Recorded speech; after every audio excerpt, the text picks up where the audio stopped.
my first attempt at getting to the university, some things didn't quite add up with my papers. I think I was just one paper shy of the particular grade they needed. Right. And I was hoping to transfer to another university, but it wasn't working out well. And my father had told me, he's a very strict disciplinarian, he's an educationist himself, he retired as the school principal. So he had told me, look, let me tell you, when I give you my 2 cents now, study hard, make distinction, enter university by yourself. I will not see anybody on anybody's behalf. It's either you enter university by merit, or else you're going to repeat every exam you fail. I wasn't one of those privileged kids that their parents knew somebody who could get them, into anywhere. No, so I had to really grind. Right. At first, mathematics showed me Pepe. I take that back. Showed me Shege. Pepe is when you do the exam once. Yes. Shege is like the third and fourth time. Yes. But then I told myself, I said, no matter what happens, I wasn't going to cheat. I wasn't going to get help from anybody. Right. I was going to write these papers and I was going to do well. After all, I had subjects that I didn't need to read, no matter how many times I did the exam. Subjects like biology. Yeah, right. So I was a natural with those kind of things. And so when I failed the exam, I just sank in. I became depressed. As a young chap, it was the first blow in my life because I was doing pretty well in school. I didn't see it coming. There was nothing to warn me. That was the first failure I ever encountered in my life. And boom, hit me like a 10-ton brake. I didn't know how to deal with it. So I kept it to myself. And guess what? So I was in a choir. I was a church boy. I was playing the lead guitar in the choir because pretty on I learned how to play a couple of musical instruments, the keyboard, the bass, and the lead guitar. And I wrote songs. I was music director at a point in school. So instead of finding someone to talk to about it and asking for help, I just kept to myself. There's this saying in my mother tongue that when you keep quiet, your misery keeps quiet with you, so it doesn't get solved. I shut my mouth, I kept quiet, my destiny was shut. When I finally, got the courage to share with a lecturer who was in our group, he played the keyboard and the drums. He was a lecturer at Lautech. When I finally opened up to him, he said, shoot, you should have told me this like 2 weeks ago. I could have gotten you in on merit. Oh my God. Like, why? Why didn't you talk? And that thing hit me like, gosh. Here I was sitting next to the solution for my problem. But because I kept it to myself, I'm like, nah, since that day, that I made sure, I overcompensated, I made sure that. You kept talking. I know. Now there's a little balance you have to put in there. Don't blab to everyone. Not everybody wants you to succeed. I mean, that's the reality of life. You learn that the hard way if you've not learned it the soft way. Not everybody wishes you well. For some unexplainable reason, people just may be indifferent to you or may just not really like you. Yeah. And in extreme cases, may actually want to work against you and wish you evil. So I had to learn all those things from experience. So I thought, you know what? From now on, when I have a problem, I'm going to try and speak to a few people, maybe just chat them up and find out if they have the solution. How did you talk to your first girlfriend then? For people like me, it just kind of develops from casual friendship. Right. Because you guys have common interests. Yeah. So that's the 419 scope you use for that? Yeah, don't loud it. Look, so when I see youngins, young blood, trying to, get on the game, like, nah, not in the way, bro. Not in the way, bro. Just get what you go through. Yes. It's true. If you can if you own, you go, fish go internet. Only by gra, it gets you go position now. Yes. Understand? Yes. When you actually have the substance, it's attractive. It's easy. Light is attractive. Everybody wants to move towards the light. Yeah. And the same thing even for same-sex friendship. When you began to act, though, at first it appeared that people were giving you a particular type of role. Yep. Were you now worried about being stereotyped? So, that's a bit of a trick question now. Okay. Because, first of all, let's look at stereotype. It's natural. It's not peculiar to Nigeria. Yeah, of course. Mr. Bean, Charlie Chaplin, Mr. Ibu, the great man, the great legend, or Sophia, the great Sophia. A lot of legends have benefited from that stereotype. So, stereotype in a way may not be all bad. Right. It has its downsides. So people will say, why fix it if it's not broken? So if stereotype is paying the bills back to back, you're getting the comedy roles like Kevin Hart, why complain? But then again, it depends on why you came into the game and what you want, what makes you happy. So at first, I enjoyed it because I saw it as some kind of assignment to make people happy, to see people happy. I genuinely enjoyed seeing people happy, making them happy, taking the burden of depression and pain off their day. I genuinely enjoy it. It humbles me and it excites me. But beyond that, as a career, I started noticing that there was a side to it, that people are comfortable using you in what they are comfortable seeing you in. So It took me a while, but I understood from the producers and the filmmakers' point of view, look, why are you trying to reinvent the wheel? This guy is already known for this. The audience recognizes him for that. Why not let him do what he's already good at? Why not? Don't try to. Plus, money matters. It takes a lot to experiment. It's a lot of gamble. What if it doesn't work? Yes. So I actively started thinking about it. Stereotype, typecasting.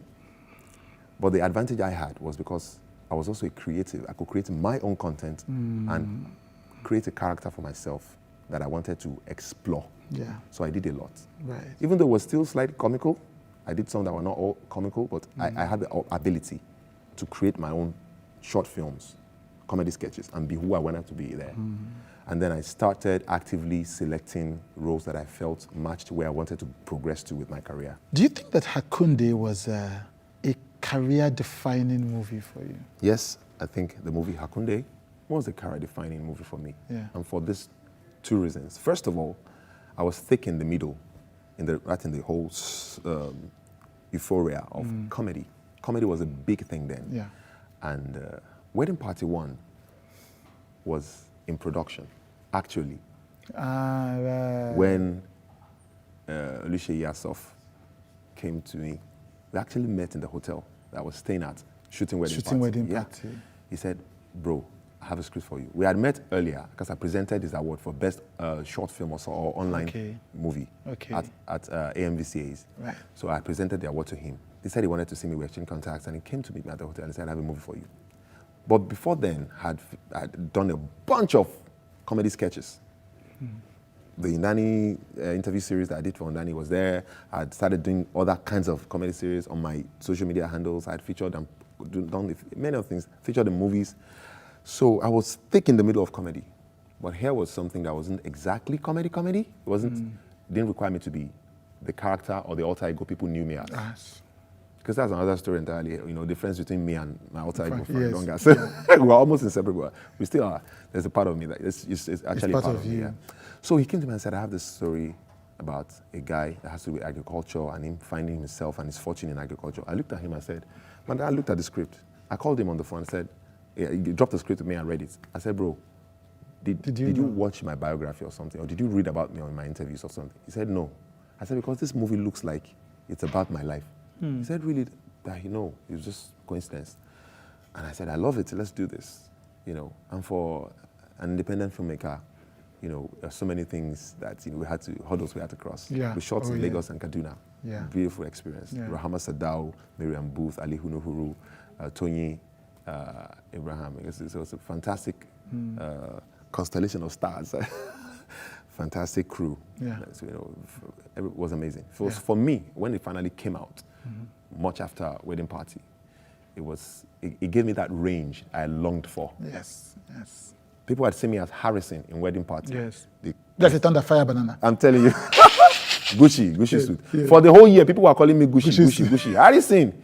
It was such a thing. I went for AMA Awards in Kigali, Rwanda. Yes, Kigali, yes. That was, Kigali in Rwanda. This woman with her daughters came to take pictures with me and tell me they were fans because they had seen Wedding Party. And they come in, Harrison, can we take one? Like, man. So comedy was really doing its thing. Done that, yes. So I also wanted to have something that was more serious, and Hakunde did it for me. Yes.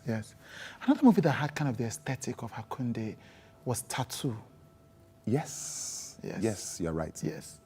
Is it a coincidence and some of the faces in Hakunde were also in Tattoo? I was just thinking about it now, because when you mentioned Tony Abraham, I thought to myself, Tony wasn't she? No, was it? She was. She was in Tattoo, yes, exactly. She and Segun Arinze. Yes, she and Segun Arinze, yes. So you've done some really interesting projects. You've gotten some stereotype characters, but you've been given the opportunity to fly your wings. I'm grateful for it. I mean, much gratitude to God and much respect to all the people that made it happen. It's not common. Yeah, and Jolly Roger seems to be a fine balance between the two. Yes, sir. Sir, once again, I doff my hat. You know your stuff, sir. Jolly Roger is a fine blend of the two. Yes. The cappuccino with cream on top. Yes. So there's this base comedic element, but floating right on top of it in your face is that grit. Is that grit? The other side of me. So when you started doing this, you were one of the only, for a very small set of people doing this. And now, it has exploded. Skit making, content creation. It is an entire industry. I know that we say it's almost even bigger in terms of consumption than actual movies themselves. It is bigger. It is bigger. I'm telling you, statistically, yes, by views, by total number of hours, average view duration, all of that. Spread. Demographics. Yes. I think even some people understand in the north and in the south is an entire generation of assembly line of skit makers. What do you think when you see the scene now, what it has become, and all the new people in it? I'm excited that what seemed like a little flash, you know, in a, is it teapot they call it now? You know, something started. I wasn't the first person to start sketches in Nigeria, but there are great names that I can't but mention. People like Dr. Craze Clown, people like Mama Toby, people like Chief Obi. Yes, Chief Obi. You know, people like what's his baby? Oh my, I can't remember his name. Yeah. Foxy P. Oh wow! Those were the days when we were doing sketches in 15 seconds. Wow. Instagram could not take more than 15 seconds. Yes. You had just 15 seconds to make people laugh. Show what you wanted to do. Yes. Crazy days. Now you can post a whole hour of content. Yes. It was really hard then. You had to be very deliberate and you had to know what you were doing. It was hard then, but we did it. And videos went viral. Yeah. How do you navigate remaining fresh, remaining relevant in the midst of so many great talent doing the same thing? Thank you. First of all, competition is not bad. Right. It's a good thing. How so? So imagine we have only one network in Nigeria. You won't know if network can be better than that or not. That's for the consumer. For the consumer. But for the company, they would have rather that they were a monopoly. Yes, I know. I know. But then again, too, sometimes you need a little bit of fire on your rear end to keep you on your toes. Yeah. To make you know that, you know, it's not business as usual. Yeah. It's good. It keeps you on your toes. Yeah. That happens everywhere in the world. Right. So, is it harder? Maybe not. You know why? Because the audience overlaps sometimes, and there's an intersection of audience. Yeah. But then also, I think individuality and uniqueness also will make you stand out and stay longer in your game. At the end of the day, let's face it, can I actually single-handedly satisfy all the audience I had when I started 10 years ago? Yeah. Up to this time, and keep satisfying them to the future? It's a lot of burden, man. I like that. It's a lot of burden. We were talking before the show started about how content can humble you. Yes, content will humble you. Can you explain to people that don't understand our chat what you meant? Hey, content can humble you. Sometimes the most confident thing you've done, like, man, sure banker, they go take. This one like this, scatter everywhere. You just see 200 views. What did they stop? And sometimes the one you think, man, nobody. This is just there. I just post them. Yeah. Everywhere goes scatter. Yeah. And you're like, man, there is no science to this. Yeah. Yes, maybe there are a few tips that you think, look, I've been in the game for a while, and I'm very clinical with my content creation. I'm very deliberate and clinical with it, because I'm an edutainer. That's how I identify. I entertain people with entertainment. Right. I entertain you using True education. So, but there's no science to this game. There's no formula. You can't predict. There's so many factors that align. I'll give you a little example. I posted a sketch about me being like an angelic being, you know, handling people's prayer requests. So there was a Nigerian guy that came to pray that Nigeria becomes better because Nigeria was not good in his words. And that was the basis of the skit. And the overall message was, get involved in politics, get your PVC, ask questions, hold your leaders accountable, and vote. I had shot that skit several months back. Right. I posted it on YouTube, put a teaser on my social media handles, Instagram, Facebook, Twitter. Nothing. They was just looking at me. Crickets. Like, what is going on? Man, it can be frustrating because we put so much work. Like, you know, I mean, other people that watch us that do content. Content is not easy to make. Before you get the right person to shoot, get the right camera, get the lights, get the location, get the sound recording, shoot it, now do the post-production. Yeah. It's a lot of energy. It's a lot of emotional investment, financial investment, time. Yeah. Now, to see that and not see what you expected to come out of it, it can be it's a bit of a downer. But again, this is why I always recommend do the content that makes you happy, so that you don't lose both ways. So that creating that content and birthing it is already success for you. So once you don't define the success of your content by the number of views and the number of respondents, already you have scored it. Yeah, you can be at peace. And you know that you're doing this thing for a purpose. But if you're doing it just to be relevant, just to be among, just to trend, the days you don't train, you're going to have a low moment. And you can fall into depression. Yeah. People have fallen into depression because of unexpected outcomes. Yes, it can humble you. So you know that this is not entirely in your creativity. The virality or the blowing of a career in content creation is not entirely dependent on how good you are. Sometimes time and chance. Did you have to learn that the hard way? Did you have to go through your own cycles of being depressed before you got to that acceptance? Good enough for me right from the days of doing the interview series. You know. I did it because I always did every content because I had a message to send. Right. I wasn't looking for feedback. Back in those days, YouTube feedback wasn't even a thing. Yeah. I did it, dumped it, and walked away. So the gratification that I had, the joy that I had was in creating it with my friends then, that I mentioned their names already, and putting it on the platform and for the platform to grow. My joy was just to see attention to the platform. Platform is growing, numbers are coming, views are doing good. People are happy and learning stuff.